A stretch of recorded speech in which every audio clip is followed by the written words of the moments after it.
음양오행과 맥에 관련하여 공부를 시작하겠습니다.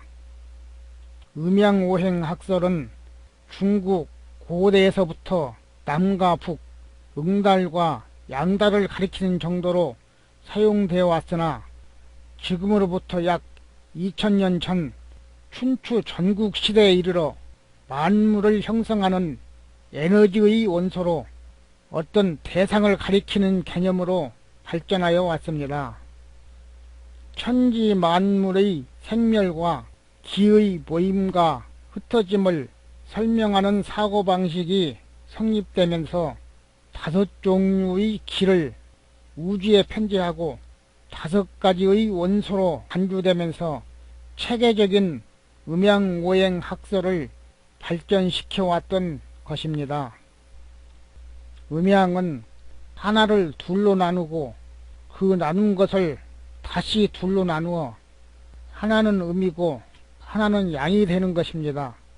나누고 또 나누어도 그중 하나는 양이고 하나는 음이 되는 것이며 그 어느 것 하나 나누지 못할 것이 없고 그 나누는 것을 어떤 것을 음으로 하고 어떤 것을 양으로 분류되어야 하는지에 대해서 쉽게 이해를 구하기 위하여 그림과 함께 설명하겠습니다.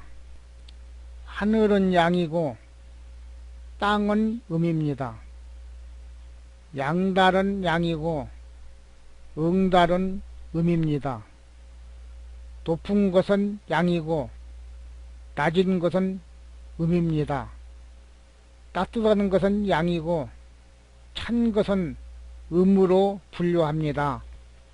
하늘에서는 땅에 있는 모든 생물이 살아갈 수 있도록 빛을 비춰주고 그 빛을 통해 차갑게 얼어붙은 땅을 따뜻하게 녹여줍니다.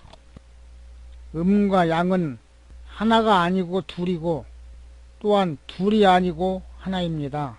각기 독립체가 아니고 공동체이며 이 세상 어느 것도 이 세상 어느 것과 협력관계 없이 독립체로 살아갈 수 있는 것은 없습니다.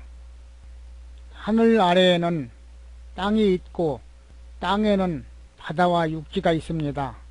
움직이는 바닷물은 양이고 움직이지 못하는 육지는 음입니다. 땅에서는 동물과 식물이 살고 있습니다. 활동하는 동물은 양이고 움직이지 못하는 식물은 음으로 분류합니다. 사람은 땅에 집을 짓고 살고 있습니다.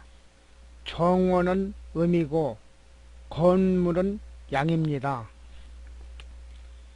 밝은 것은 양이고 어두운 것은 음입니다.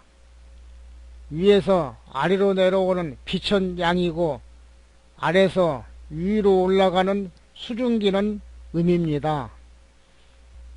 여자는 이 세상의 동물, 식물을 양육하는 땅에 비유할 수 있고 남자는 동물, 식물이 살아갈 수 있도록 빛을 비춰주는 하늘에 비유할 수 있습니다. 하늘과 땅이 둘이면서 하나이고 바다와 육지가 둘이면서 하나이듯 하늘과 땅, 바다와 육지, 남자와 여자 모두 둘이면서 하나입니다. 이어서 오행에 관련하여 설명을 하겠습니다. 오행은 목, 화, 토, 금, 수의 5종류로 분류합니다. 목은 동쪽에, 화는 남쪽에,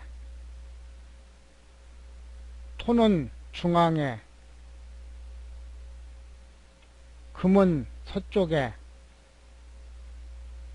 수는 북쪽에 배정합니다. 남쪽은 따뜻함을 의미하고 해가 가장 오래 떠 있는 방향으로 화를 배정하고 계절로 하면 여름에 해당됩니다. 북쪽은 따뜻함의 반대쪽 위치에 있고 따뜻하고 해가 가장 오래 떠 있는 남쪽이 양지라면 반대쪽의 북쪽은 음지에 해당되므로 수를 배정합니다. 수는 찬 것을 의미하고 겨울에 속합니다. 동쪽에 목을 배정하는 것은 동쪽은 태양이 솟아오르는 쪽입니다. 태양이 솟아오름으로 해서 그날이 생산됩니다. 그날이 생산됨으로 해서 이 세상 모든 만물이 또 하루를 살아가고 동쪽에서 생산된 태양의 빛으로 나무가 자라고 새싹이 돋아나므로 목을 배정하고 사계절 중 봄에 속합니다. 왕궁에서는 후손의 생산을 위해 태양을 생산하는 동쪽에 궁을 짓고 동궁이라 이름하여 세자를 기거하게 하였습니다. 서쪽은 해가 뜨는 쪽의 반대쪽이고 해가 지는 쪽입니다.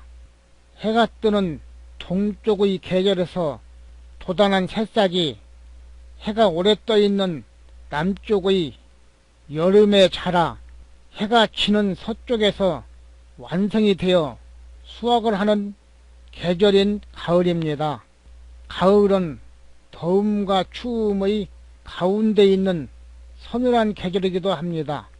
목의 반대 방향에 속하고 양의 반대 방향인 음에 속한 금에 해당됩니다. 오행의 상생과 상극에 관련하여 설명을 하겠습니다. 오행은 상생과 상극이 있습니다.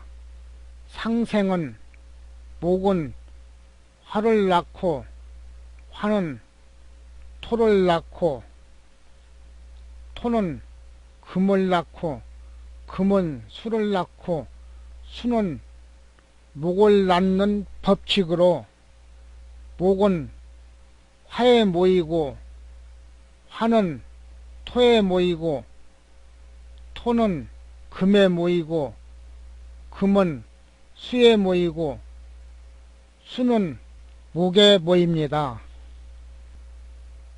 상극은 목은 토를 극하고 토는 수를 극하고 수는 화를 극하고 화는 금을 극하고 금은 목을 극합니다. 토는 수를 극하지만 수에서 토를 말할 때에는 두려울 외자를 써서 상외간이라고 합니다. 목은 땅에 있는 영양분을 흡수하여 생명을 유지하기 때문에 토양을 메마르게 하므로 목이 토를 극하게 되지만 흙이 넘쳐 흐르면 나무를 묻혀버리기 때문에 나무로서는 흙이 두려운 존재일 수도 있습니다.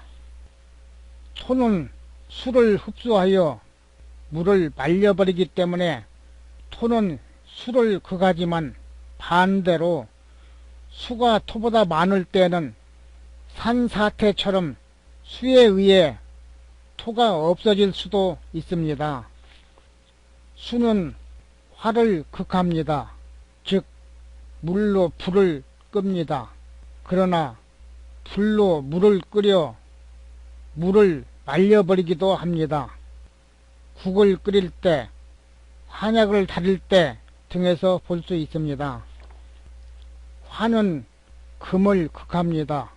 불로 쇠를 녹여버리기 때문에 화는 금을 극하지만 그러나 약한 불은 쇠에 묻혀 불이 꺼져버릴 수도 있습니다. 금은 목을 극합니다. 쇠톱으로 나무를 자릅니다. 반대로 작은 톱으로 큰 나무를 벨 수 없으며 나무는 쇠못을 물고 있습니다. 활용에 따라 가치도 달라집니다. 병증과 관련하여 설명을 하겠습니다. 실증과 열증과 표는 양증에 속하고 허증과 한증과 디는 음증에 속합니다. 피무와 피부, 근육은 표에 속하고 장부는 디에 속합니다. 한증은 손발이 차고 따뜻한 것을 좋아하고 소변색이 맑고 맥박이 느리고, 열증은 열이 있어 갈증이 있고 찬물을 좋아하며 변비가 있고 소변색이 적색이며 맥박이 빠릅니다. 허증은 허약에서 오는 병으로 식은땀이 나고 만져주면 좋아하고, 실증은 과에서 오는 병으로 통증이 있고 만져주면 싫어합니다. 평인맥과 병인맥에 관련하여 설명을 하겠습니다. 음과 양이 평행선으로 이어갈 때 건강을 유지합니다.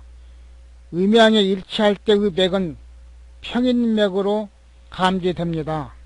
음과 양이 어느 한쪽이 높거나 낮을 때에는 병인맥으로 변합니다. 인체에 흐르는 12경락 중 어느 경락의 맥이 실맥인가 허맥인가를 감지하여 병인맥을 평인맥으로 조정해 줌으로써 음양의 순행을 평행으로 유지해 주는 것입니다. 지금까지 음양오행과 맥에 관련한 공부를 하였습니다.